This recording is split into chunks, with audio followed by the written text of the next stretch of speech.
Hello everyone. Today we are going to learn how can one create a course on our platform. Courses are a great way to structure the learning path for students. A course allows students to learn the subject in a structured way, along with the guidance of teachers/educators. A course may consist of multiple subjects/units and is specifically designed to improve the student's knowledge and attempting them develop students' cognitive abilities. To create a course, the first step is to click on this course tab from this top panel. Now, click on Create Course.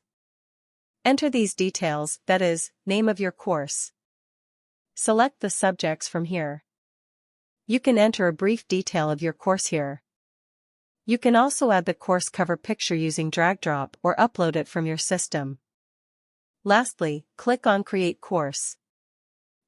Following these easy steps, you can create a course on our platform. Thank you for watching and learning. We will see you in next lesson.